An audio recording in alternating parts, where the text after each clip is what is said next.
পরিবেশের কথা। কিসের পরিবেশ? শিক্ষাঙ্গনের পরিবেশ। উনি উনার কিছু কনসার্ন এক্সপ্রেস করেছেন। মাননীয় স্পিকার, আমিও এই দেশের শিক্ষা প্রতিষ্ঠানে পড়েছি। 90-এর স্বৈরাচার বিরোধী আন্দোলনের সময় আমি বেশ অনেকবার সেই সময় রাজনৈতিক ডামাডোলে শিক্ষাঙ্গনের মধ্যে পড়েছিলাম। দু একবার বেশ সিরিয়াস অবস্থার মধ্যে পড়ে গিয়েছিলাম। মাননীয় স্পিকার, স্বাভাবিকভাবেই আমি চাই আমার দেশের সন্তানেরা একটি সুন্দর পরিবেশে লেখাপড়া করুক। মাননীয় স্পিকার, সার্বিক বিশ্ব পরিস্থিতিতে আমরা দেখেছি বিশ্বের প্রত্যেকটি দেশ মধ্যপ্রাচ্যে যে ক্রাইসিস যাচ্ছে, যে যুদ্ধ অবস্থা, তার কারণে পৃথিবীর প্রায় প্রত্যেকটি দেশ জ্বালানির সমস্যার সম্মুখীন হয়েছে, যার তাপ হয়তো বাংলাদেশে এসেও লেগেছে। বাংলাদেশের মানুষ বেশ কিছুদিন কষ্ট পেয়েছে এটিতে। আমি বিরোধী দলের নেতার সাথে এই ব্যাপারে কম বেশি একমত। মাননীয় স্পিকার, বিরোধী দলের পক্ষ থেকে সেদিন একটি প্রস্তাবনা দেওয়া হয়েছিল যে এই সমস্যাটি যদি আমরা উভয় একসাথে বসি আলোচনা করি, তাহলে হয়তো মিটমাট করা বা একটা শুরু বের করা সম্ভব হবে। মাননীয় স্পিকার, সেদিন পরের দিন আপনি উপস্থিত ছিলেন এই সংসদে। আপনার সামনেই আমি আমাদের অবস্থান থেকে আমাদের প্রস্তাবনা বিরোধী দলের কাছে উপস্থাপন করেছি। আমরা যৌথভাবে একটি কমিটি গঠন করেছি এ ব্যাপারে আলোচনা করে কি সিদ্ধান্ত নেওয়া যায় যাতে দেশের মানুষ স্বস্তিতে থাকতে পারে। মাননীয় স্পিকার, আমি মনে করি আমরা আজও এই সমস্যার সমাধান উভয় পক্ষ একসাথে বসে নিশ্চয়ই ইনশাল্লাহ বের করতে সক্ষম হব।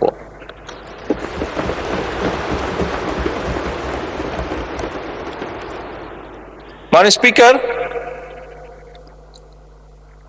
যে কথাটি একটু আগেই বলেছি, অনেকদিন বাধ্য হয়ে বিদেশে থাকতে হয়েছিল। এছাড়াও এর আগে যখন দেশে ছিলাম মাননীয় স্পিকার, দলীয় রাজনৈতিক কারণে প্রায় বাংলাদেশের বিভিন্ন গ্রাম, জেলা, উপজেলা, পৌরসভা সফর করেছি দলীয় কাজে।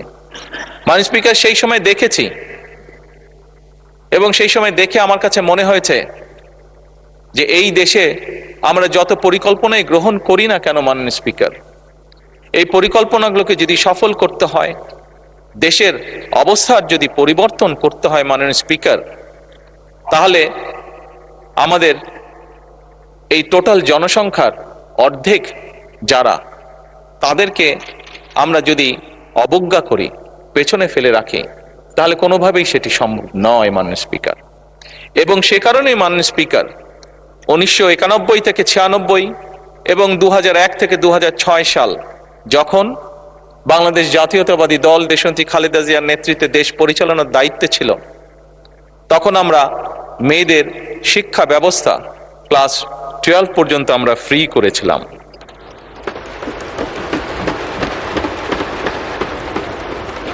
মাননীয় স্পিকার, সেজন্যই এই নারী সমাজ যাতে দেশ গঠনে আরো বেশি ভূমিকা রাখতে পারে, সেজন্যই বর্তমান সরকার সিদ্ধান্ত গ্রহণ করেছে, পরিকল্পনা নিয়েছে যে আমরা মেয়েদের স্নাতক বা ডিগ্রি পর্যন্ত আমরা শিক্ষা ব্যবস্থা ফ্রি করব। এবং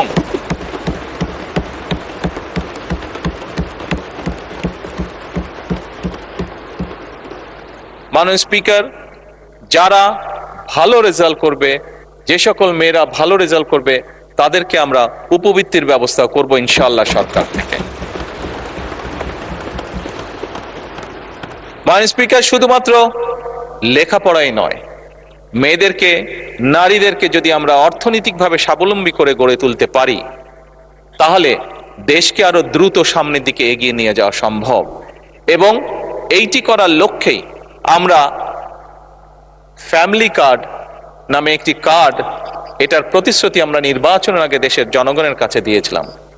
আবারও আল্লাহর কাছে অশেষ শুকরিয়া আদায় করি, আল্লাহর রহমতে এই ফ্যামিলি কার্ড যেটি আমরা প্রতিশ্রুতি দিয়েছিলাম, সেটিরও বাস্তবায়নের কাজ আমরা শুরু করেছি।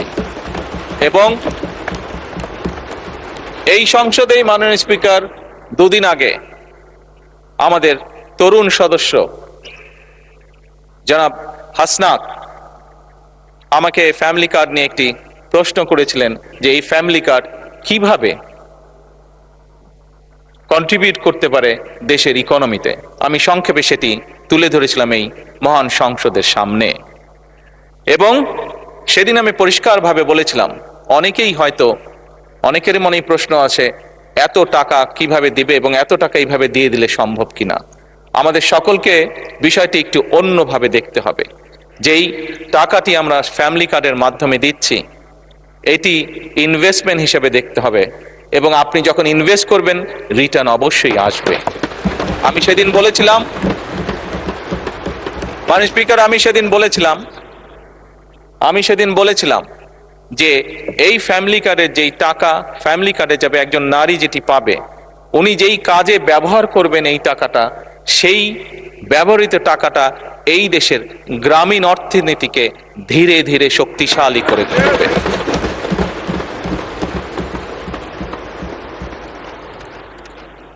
মাননীয় স্পিকার, মাননীয় বিরোধী দলীয় নেতা ওনার নির্বাচনী এলাকা সম্পর্কে একটি কথা বলেছেন, বেশ কিছু বিবরণ দিয়েছেন।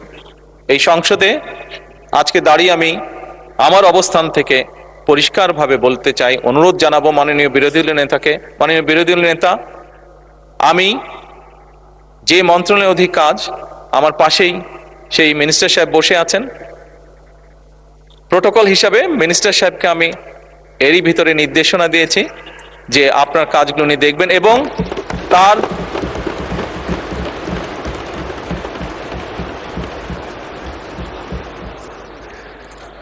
বিরোধী দলীয় উপনেতা বোধহয় কিছু বলতে চাইছেন, কোনো অসুবিধা নেই।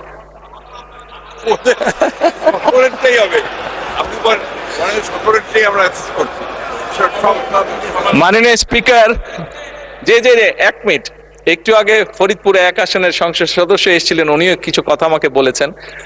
মাননীয় স্পিকার, আমি প্রথমেই বলেছি এই সংসদ বাংলাদেশের মানুষের জন্য, এই সংসদ বাংলাদেশের জন্য।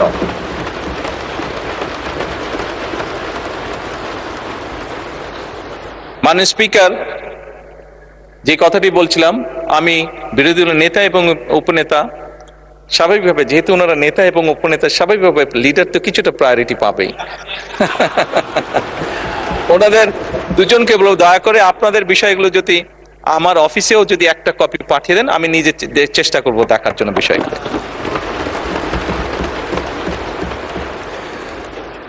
মাননীয় স্পিকার, উনি ওনার এলাকার সমস্যার কথা বলতে গিয়ে একটি কথা বলেছেন, ওনার এলাকার জলবদ্ধতার কথা বলেছেন, খালের কথা বলেছেন। মাননীয় স্পিকার, আপনি দেখেছেন এই সংসদেই গতকাল চট্টগ্রামের ভারী বর্ষণের কারণে কিছু কিছু জায়গায় জলবদ্ধতা হয়েছিল, এবং এখানে বসে দ্রুততার সাথে আমি স্থানীয় সরকার প্রতিমন্ত্রী যে আছে তাকে তাৎক্ষণিকভাবে চট্টগ্রামে পাঠিয়েছিলাম বিষয়টি দেখে যত দ্রুত সম্ভব ফয়সলা করার জন্য। মাননীয় স্পিকার, এই ঘটনাটা দিয়ে আমি যেটা বলতে চাইছি সেটা হচ্ছে যে এই সরকার জনগণের নির্বাচিত সরকার, এই সরকার জনগণের কাছে জবাবদিহিমূলক সরকার, এবং সে কারণেই মাননীয় স্পিকার, এবং সে কারণেই আমরা আমাদের দ্রুততার সাথে আমরা চেষ্টা করেছি ব্যবস্থা গ্রহণ করতে, যাতে যত দ্রুত সম্ভব জনগণের সমস্যা লাঘব করা সম্ভব হয়। একই সাথে মাননীয় স্পিকার, আমি আবার কৃষকের কাছে ফিরে যেতে চাই। আমরা জানি, দেখেছি, আজকে পত্র পত্রিকা খুলি, সবগুলো পত্র পত্রিকাতে আজকে নিউজ আছে আমাদের বিভিন্ন অঞ্চলগুলো, নেত্রকোনা, কিশোরগঞ্জ, সুনামগঞ্জ, ময়মনসিংহ সহ আরো বেশ কিছু অঞ্চল মাননীয় স্পিকার ভারী বর্ষণের কারণে গত 48 ঘন্টায় বেশ ভারী বর্ষণ হয়েছে অনেকগুলো জায়গায়, এবং তার কারণে বড় ফসলে অনেক ক্ষতি হয়েছে। মাননীয় স্পিকার, এখানে আমাদের ত্রাণ মন্ত্রী বসে আছেন দুলু সাহেব, যার কথা বিরোধী দল নেতা উল্লেখ করেছেন, ওনাকে গতকালকেই আমি নির্দেশনা দিয়েছি। তারও দুদিন আগে যখন ওয়েদার ফোরকাস্ট আমি দেখেছিলাম, সেই স্থানীয় প্রশাসনকে আমি নির্দেশনা দিয়েছিলাম যে সকলের লিস্ট করে কোথায় কোথায় বোরো ধানের কৃষক আছে, কারা কারা ক্ষতিগ্রস্ত হতে পারে, কি কি হতে পারে, সেই ব্যবস্থা গ্রহণ করার জন্য। মাননীয় স্পিকার, এই কথাটা দিয়েও আমি বলতে চাইছি যে এই সরকার জনগণের সরকার, জনগণের নির্বাচিত সরকার। আমাদের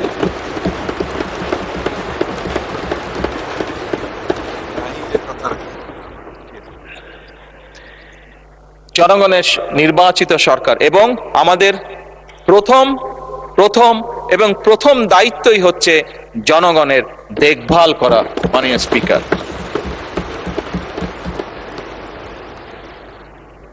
এবং সে কারণে মাননীয় স্পিকার, বিরোধী নেতা এলাকায় উনি যে কষ্টটা পাচ্ছেন জলাবদ্ধতার কারণে, এই সমস্যাটি সমগ্র বাংলাদেশেই কম বেশি আছে।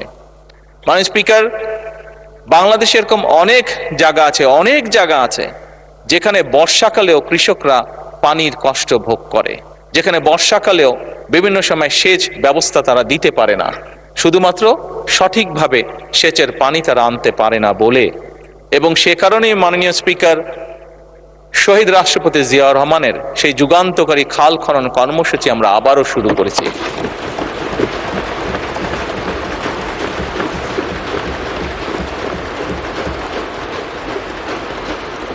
এই খাল খনন কর্মসূচি শুধুমাত্র যে সেচের পানির জন্য আমরা করছি তা নয়। এই খাল খনন, জি এটা 10,000 টাকা, যেটা জি অসুবিধা নেই বলুন। এই খাল খনন যে শুধুমাত্র সেচের পানির জন্য আমরা ব্যবস্থা করছি তার জন্য নয়। মাননীয় স্পিকার, 20 কোটি মানুষের দেশ, বহু জায়গায় আপনি গ্রামের সন্তান। মাননীয় স্পিকার, আপনি দেখেছেন আপনার এলাকাতেও, আমরা সবাই জানি কম বেশি আমাদের প্রত্যেকের এলাকায় গ্রামে কৃষকরা ডিপ টিউবওয়েল ব্যবহার করছেন।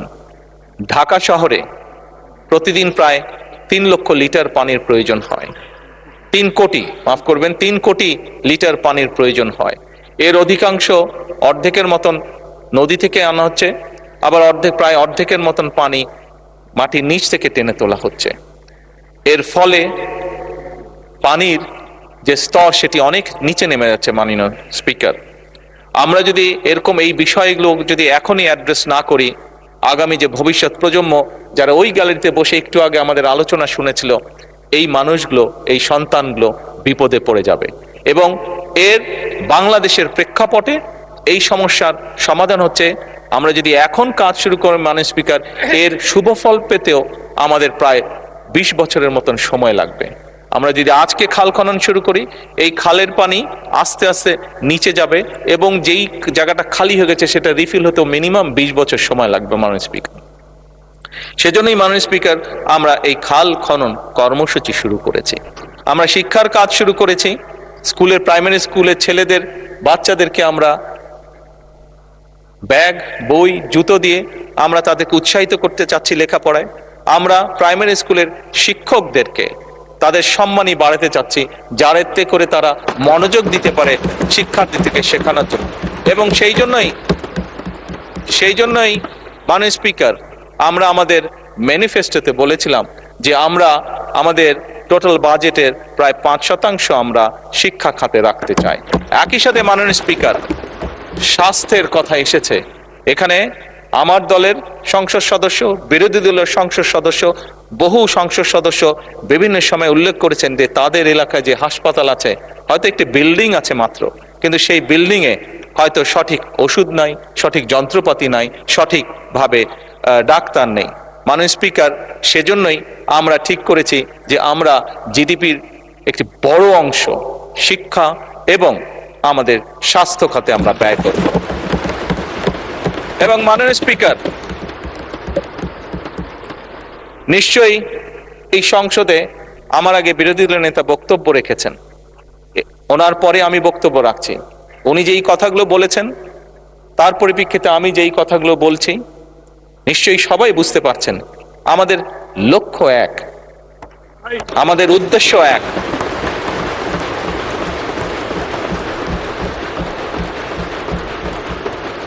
আমাদের গন্তব্য এক।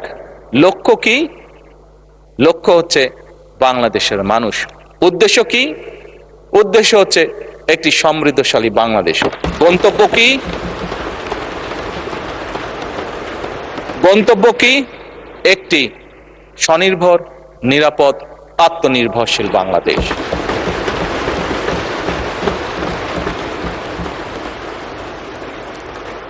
মাননীয় স্পিকার, এটি সংসদ, জাতীয় সংসদ। মাননীয় বিরোধী দলের নেতা বলেছেন আমরা এগ্রি করছি ডিসএগ্রিমেন্টের জন্য। Agree to disagree.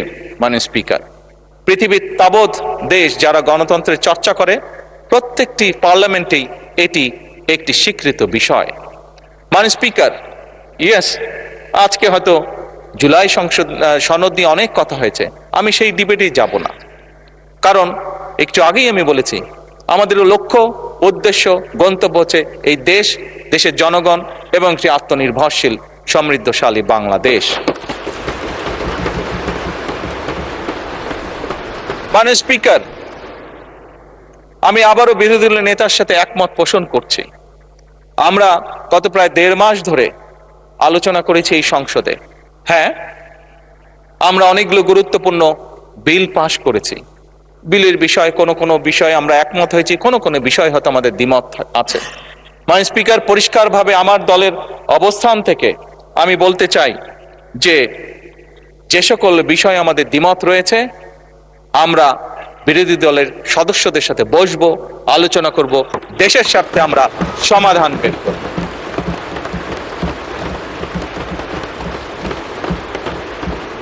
মাননীয় স্পিকার, নিশ্চয়ই আপনারও মনে আছে, এখানে সকলেরই মনে আছে, রোজার সময় বিরোধী দলীয় নেতা আমাকে ওনাদের ইফতার পার্টিতে দাওয়াত করেছিলেন।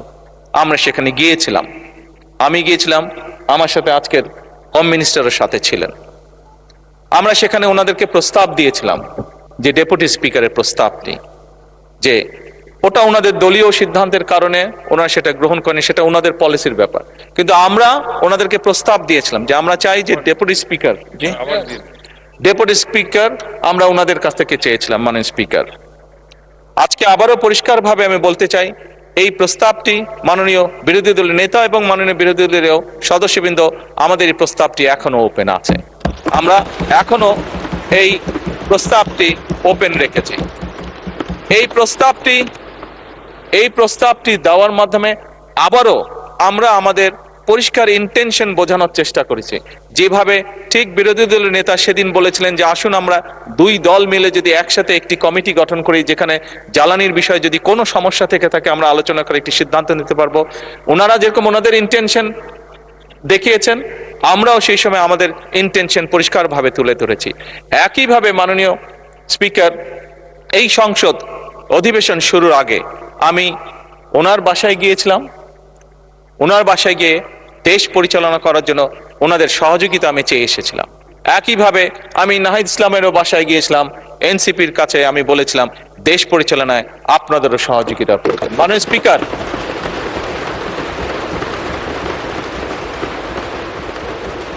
আমি এবং বিরোধী দলের নেতা উভয় আমরা বলেছি সমগ্র বাংলাদেশ এই সংসদ তাকিয়ে আছে, সমগ্র বাংলাদেশ এই সংসদের দিকে তাকিয়ে আছে একটি সুন্দর ভবিষ্যতের জন্য, তাকিয়ে আছে একটি সমৃদ্ধশালী বাংলাদেশের জন্য।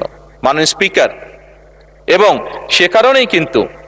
সে কারণেই আমরা মনে করি এটি হয়তো বোঝার ভুল হতে পারে বা দেখার ভুল হতে পারে, হতেই পারে, মানুষ মাত্র ভুল হতেই পারে, কিন্তু আমাদের পক্ষ থেকে, সরকারের পক্ষ থেকে মাননীয় স্পিকার আমি বলেছি, আমি বলবো এবং বলছি, ইনশাআল্লাহ ভবিষ্যতেও বলবো, এখনো বর্তমানেও বলছি, আমরা চাই আমরা একসাথে কাজ করব।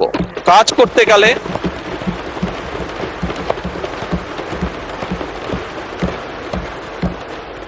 মাননীয় স্পিকার, অতীতে যতবারই গণতন্ত্র চলতে শুরু করেছিল বিভিন্ন সময় গণতন্ত্র বাধাগ্রস্ত হয়েছে। গণতন্ত্র যতবারই বাধাগ্রস্ত হয়েছে দেশের অর্থনীতি বাধাগ্রস্ত হয়েছে। গণতন্ত্র যতবারই বাধাগ্রস্ত হয়েছে দেশের স্বাস্থ্য ব্যবস্থা বাধাগ্রস্ত হয়েছে। গণতন্ত্র যতবারই বাধাগ্রস্ত হয়েছে দেশের মানুষের কর্মসংস্থান বাধাগ্রস্ত হয়েছে। গণতন্ত্র যতবারই বাধাগ্রস্ত হয়েছে দেশের অর্থনীতি, মাননীয় স্পিকার, বাধাগ্রস্ত হয়েছে। কাজেই এই মুহূর্তে আমরা সকলে যদি গিয়ে একটি সাধারণ মানুষকে জিজ্ঞেস করেছি তুমি কি চাও, আমি বিশ্বাস করি একজন সাধারণ মানুষ বলবে আমরা শান্তি চাই, একজন সাধারণ মানুষ বলবে আমরা নিরাপদ রাস্তা চাই, একজন সাধারণ মানুষ বলবে আমি আমি আমার লেখাপড়া শেষ করে আমি একটি কর্মসংস্থান চাই, একজন গৃহিণী বা একজন নারী বলবে আমি নিরাপদে রাস্তায় যেতে চাই। মাননীয় স্পিকার, আজকে আমরা ইতিহাস নিয়ে হয়তো অনেক ডিবেট করেছি, কিন্তু মাননীয় স্পিকার আমাদের এই ইতিহাসের ডিবেট সেই হামে অসুস্থ বাচ্চার মার মন কি শান্ত করতে পারবে? পারবে না। তার জন্য তো মাননীয় স্পিকার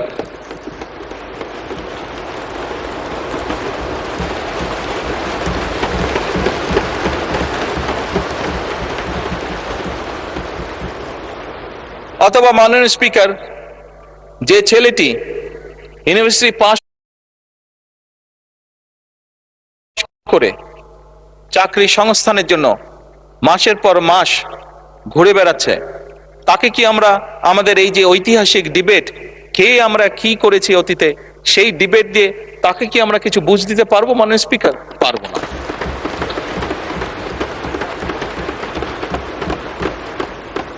মাননীয় স্পিকার, আমি একটু আগেই বলেছি যে বোরো ধানের এই যে যেখানে অতিবৃষ্টি হয়েছে সেখানে যেই ফসল কৃষকরা ক্ষতিগ্রস্ত হয়েছে তাদের কাছে যদি আমরা আমাদের এই মহান সংসদের মূল্যবান ঐতিহাসিক ডিবেট উপস্থাপন করি, সে যে ফসল হানির যে কষ্ট, সেই কষ্ট কি তার লাঘব করা সম্ভব হবে যদি তার জন্য আমরা কোন একটি ব্যবস্থা করতে না পারি যে আগামী 3 মাস সে কি খাবে?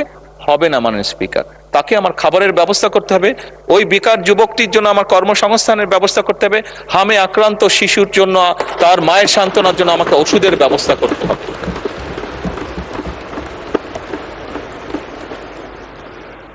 মাননীয় স্পিকার, আমার কাছে একজন রাজনীতিবিদ হিসাবে মনে হয় খুব সম্ভবত বাংলাদেশের মানুষ যত না রাজনৈতিক ডিবেট চায়, যত না রাজনৈতিক বিভিন্ন বক্তব্য চায়, তার থেকে তারা তাদের সমস্যার সমাধান চায়।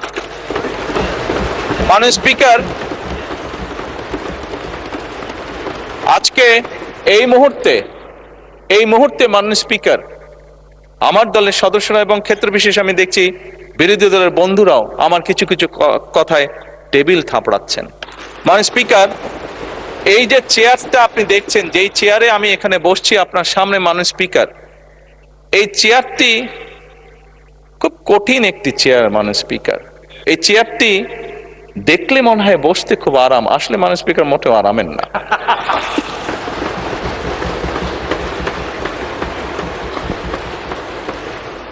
এই চেয়ারটিতে বসলে মাননীয় স্পিকার প্রতি মুহূর্তে মনে হয় যে আগুনের তপ্ত হিট আসছে মাননীয় স্পিকার।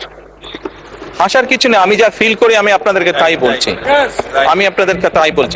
মাননীয় স্পিকার, এই চেয়ারের থেকে উঠে দাঁড়িয়ে আপনার সামনে বক্তব্যে আমি হয়তো অনেক পপুলার কথা বলতে পারতাম, যেটাতে আরো অনেক বেশি তালি হতো মাননীয় স্পিকার, কিন্তু এই চেয়ার আমাকে বলে যে আমি সবসময় পপুলার কথা বলতে পারি না, আমাকে সেটাই বলতে হবে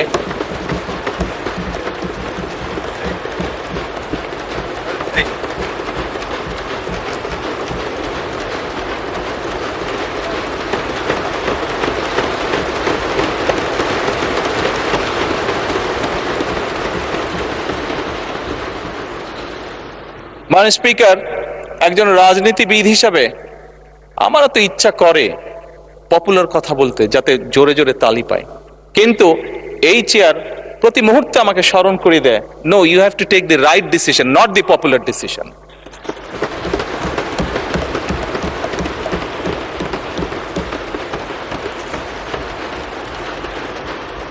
মাননীয় স্পিকার, আপনার মাধ্যমে আজকে এই সংসদের এই সবুজ চেয়ারে যারা বসে আছেন, আমি মনে করি আজকে বোধহয় আমাদেরকে সিদ্ধান্ত নিতে হবে যে আসুন আমরা পপুলার ডিসিশনে আলাপ করব না, আমরা আলাপ করব সঠিক ডিসিশনের ব্যাপারে, রাইট ডিসিশনের ব্যাপারে। মাননীয় স্পিকার, আজকে এই সংসদ অধিবেশনের শেষ দিন, আজকে অধিবেশন শেষ হয়ে যাবে। আমার সংসদ নেতা হিসেবে আমার দলের সদস্যদের কাছে, বিরোধী দলীয় বন্ধুদের কাছে, সহকর্মীদের কাছে, সদস্যদের কাছে আমার অনুরোধ থাকবে যে আসুন আগামী অধিবেশন যেটি শুরু হবে সেখানে আমরা আলোচনা করব আমরা কত দ্রুত দেশে বিদ্যুতের সমস্যার সমাধান করতে পারি।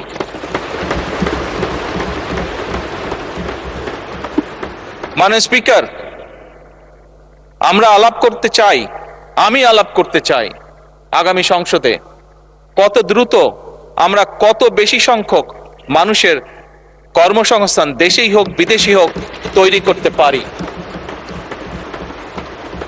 মাননীয় স্পিকার, এই সংসদে দাঁড়িয়ে আমি আলাপ করতে চাই যে আমাদের শিক্ষা প্রতিষ্ঠান, আমাদের হাসপাতালগুলোতে কত দ্রুত শিক্ষা এবং চিকিৎসা সুবিধা আমরা পৌঁছে দিতে পারি।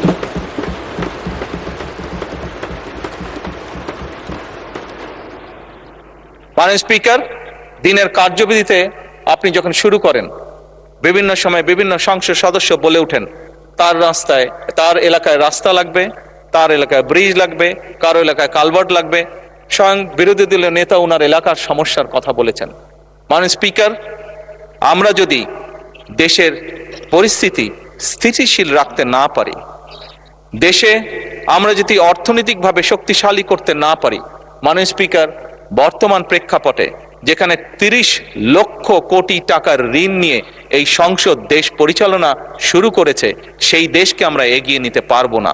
আমরা যদি একটি স্টেবল গভর্নমেন্ট রাখি, আমরা যদি একটি স্টেবল পার্লামেন্ট এনশিওর করতে না পারি, মাননীয় স্পিকার, আমরা কোনোভাবেই এই দেশকে সামনে নিয়ে যেতে পারবো না। মাননীয় স্পিকার, এই দেশকে যদি সামনে নিতে হয় তাহলে অবশ্যই আমাদের উভয় পক্ষকে একসাথে কাজ করতে হবে। হ্যাঁ, বাংলাদেশে আইটি শিল্পের বিকাশ কিভাবে হবে এ ব্যাপারে হয়তো আমাদের মধ্যে ডিবেট হতে পারে, এ ব্যাপারে আমাদের মধ্যে দ্বিমত থাকতে পারে, কিন্তু বাংলাদেশের আইটি শিল্পের বহিঃপ্রকাশ হতে হবে এ ব্যাপারে আমাদের মধ্যে নিশ্চয়ই কোনো ডিবেট নেই। মাননীয় স্পিকার, সেজন্যই আসুন আজকে আমরা সিদ্ধান্ত গ্রহণ করি যে আমাদের আলোচনার বিষয়বস্তু হবে এই দেশের মানুষের ভাগ্যের পরিবর্তন। আমাদের আলোচনার বিষয়বস্তু হবে মাননীয় স্পিকার, আমাদের আলোচনার বিষয়বস্তু হবে যে আমরা অন্য দেশের উদাহরণ দেব না, বরং আমাদের দেশকে আমরা সামনে এগিয়ে নিয়ে যাব। মাননীয় স্পিকার, 1971 সালে এই দেশ যখন স্বাধীন হয়েছে, এই মুহূর্তে আমরা বিভিন্ন বিবেচনায় আমাদের দেশকে যদি স্ট্যান্ডার্ডে ধরি, আমাদের মতন অনেকগুলো দেশ ছিল যারা হয়তো 1972-73 সালে স্বাধীন হয়েছে, তারা আমাদের থেকে এগিয়ে গিয়েছে। মাননীয় স্পিকার, আমরা পারিনি কেন? বিকজ বিভিন্নভাবে এই দেশকে একটু আগেই যেটা বলেছি মাননীয় স্পিকার, বাধাগ্রস্ত করা হয়েছে গণতন্ত্রকে। মাননীয় স্পিকার, গণতন্ত্র বাধাগ্রস্ত যদি হয়, গণতন্ত্র প্রতিবার বাধাগ্রস্ত হলে অর্থনীতি, শিক্ষা, স্বাস্থ্য সবকিছু বাধাগ্রস্ত হবে। কাজেই মাননীয় স্পিকার, আপনার মাধ্যমে আমি বিরোধী দলীয় সহকর্মীদের কাছে আহ্বান জানাতে চাই, আসুন আমরা ডিবেট করব, আমরা বিতর্ক করব, আমরা আলাপ করব, আমরা আলোচনা করব, আমরা বসবো, কথা বলবো, কিন্তু এই সংসদকে ব্যর্থ হতে দেওয়া যাবে না।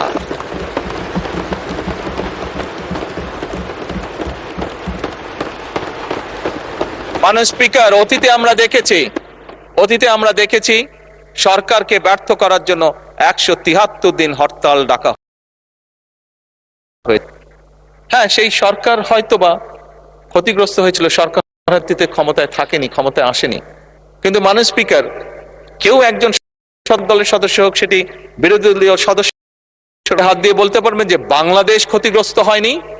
এই 173 দিনের হরতালে বাংলাদেশ ক্ষতিগ্রস্ত হচ্ছে, যেই ক্ষতির মাসুল আজও আমাদেরকে টেনে নিয়ে যেতে হচ্ছে বছরের পর বছর, যুগের পর যুগ। মাননীয় স্পিকার, কাজেই মাননীয় স্পিকার, আমি আর সময় নিব না।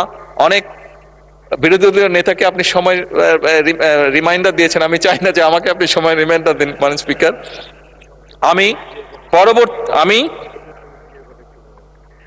আমি বিরোধী দলের নেতার সাথে একমত হয়েই বলতে চাই যে যে কথাটি কয়েকবার আমি রিপিট করেছি, আবারও আমি রিপিট করতে চাই, কারণ আমি মনে করি এটা উনি একটি ইম্পর্টেন্ট কথা বলেছেন যার সাথে আমি সম্পূর্ণভাবে একমত। এই সংসদ মানে পুরো বাংলাদেশ।